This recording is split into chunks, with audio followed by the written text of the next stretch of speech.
The Enterprise Group of Jackson, Tim Rogers. Hi, Tim. Morning. Morning, how are you? Good. Yeah, welcome. First time we've had a chance to talk with you since the big Jackson Technology Park North groundbreaking a couple weeks ago. Pretty exciting to finally get to that point.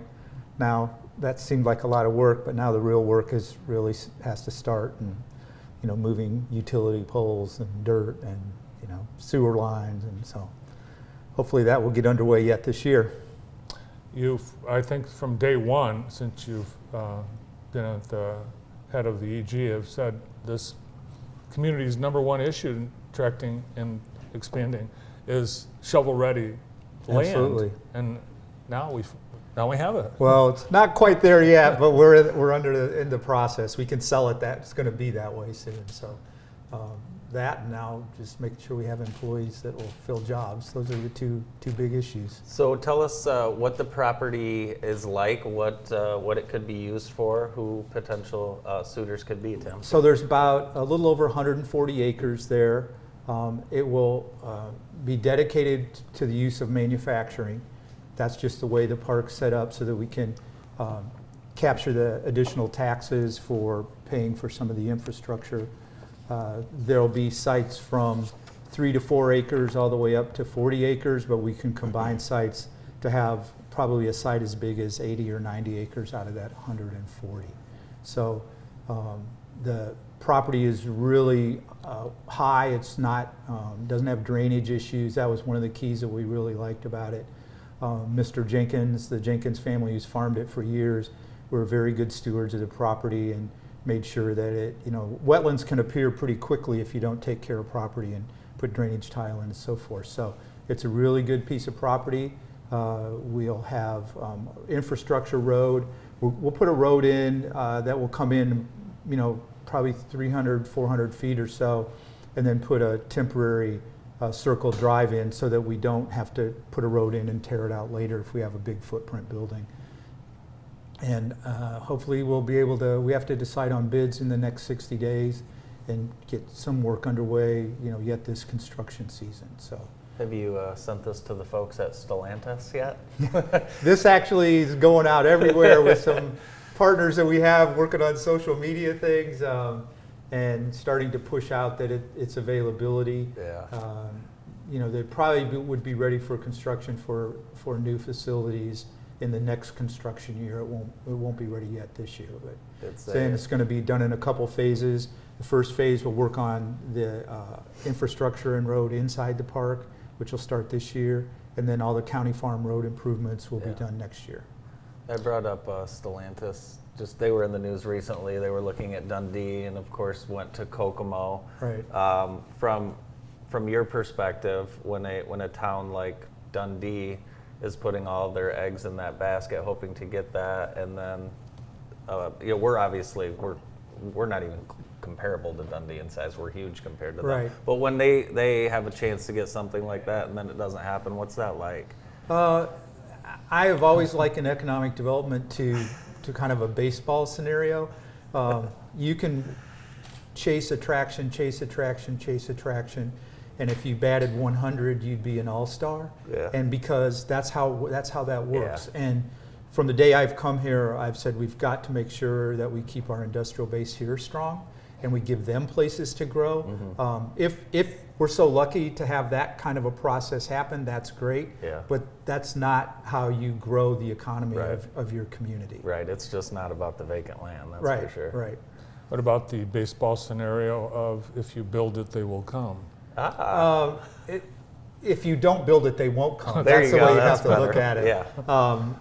If you build it, they will come doesn't necessarily work out because there's so many other factors that line up in site location, and labor's one of them. Yeah. I mean, right now, labor is the bigger one.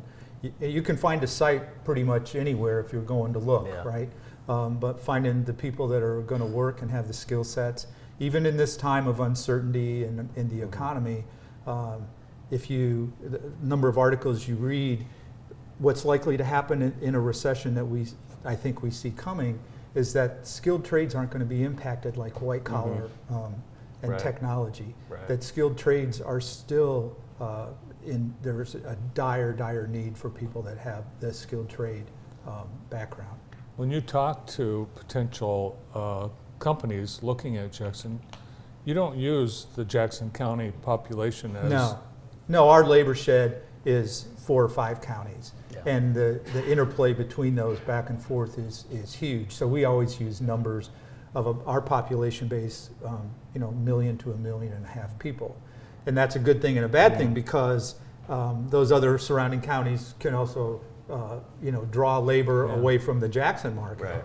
And when it becomes $1 more here or $1.50 there or better benefits here, it's not like the old days where you work somewhere 35 years. Right. People change jobs sometimes 2 or 3 times a year. Yeah. And it used to be an employer frowned upon that, but not when you have 50 openings and you can't fill them. So. Yeah.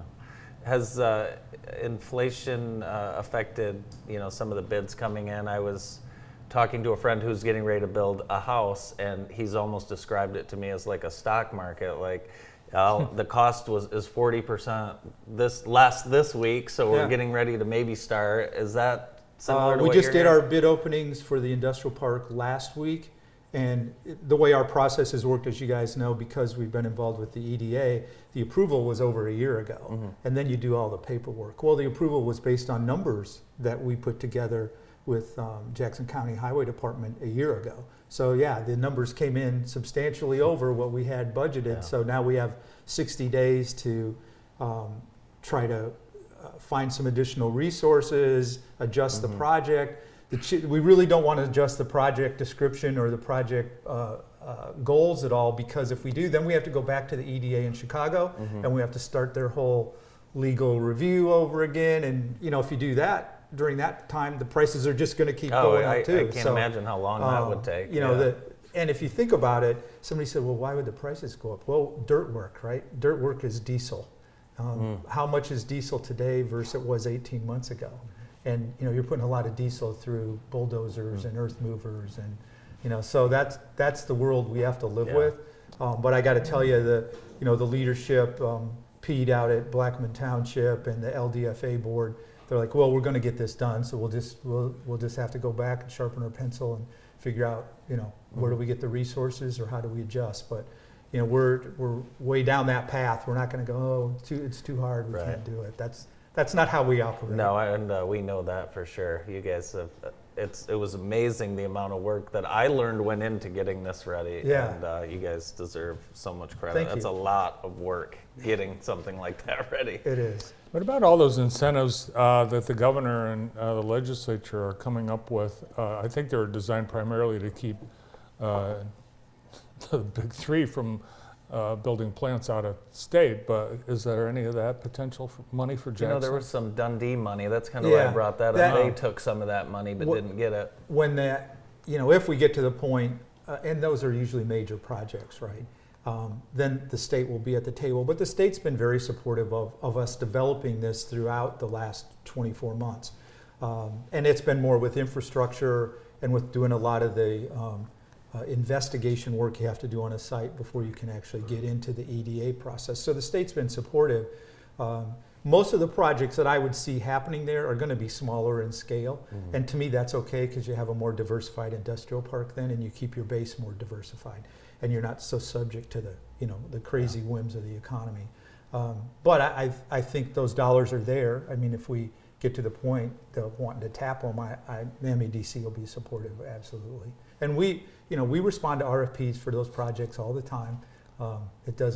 Just because you don't read about it doesn't mean we don't have our hat in the ring. So have we had anybody express interest in the new park? There's a couple out there. The challenge we have is,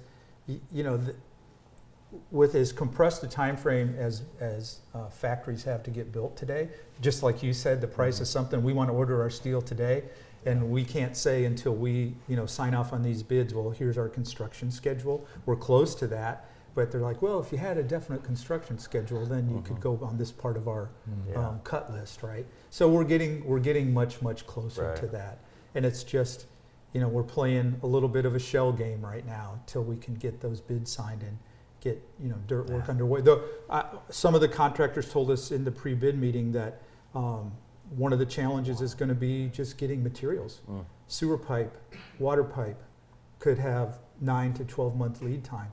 And if you think the reason why, huge infrastructure bill on the national level, every community's trying to do this, right? And there's only so many places that produce pipe. Yeah, that's a great And point. some of it's sourced domestically, and some of it's sourced, foreign sourced.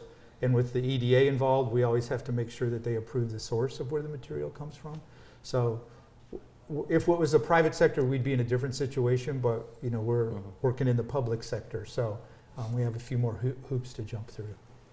And we have local companies that are potential. Oh, absolutely. Yeah. We have a couple local expansions we're working on right now. I think one may actually come off the table for the industrial park just because their timing was such that they need to do something right now. So, but I don't have any concerns that park will have clients in it. It's just the location's just too good, and it's going to be a park that's focused on manufacturing, which is important. Can you see it from 94? No, because the front door is really Chemitol and tack. Yeah. You can't really see the park itself. But once we get all the improvements done, it's still Yeah, 10 there's a lot of minutes manufacturers who like that, though, Yeah. too. Yeah. Like not being able to be seen right on off the top of the highway. interstate. Or you could put a big sign up. No, you can't. Well, no, you can't. No, the airport. the airport would tell us no, we can't Yeah, have a big the sign airport up. would. Tim, thanks for joining us Sure, this morning. thank you. We appreciate it. And if you'd like to learn more about Jackson Technology Park North, visit enterprisegroup.org. More of the morning show right after this.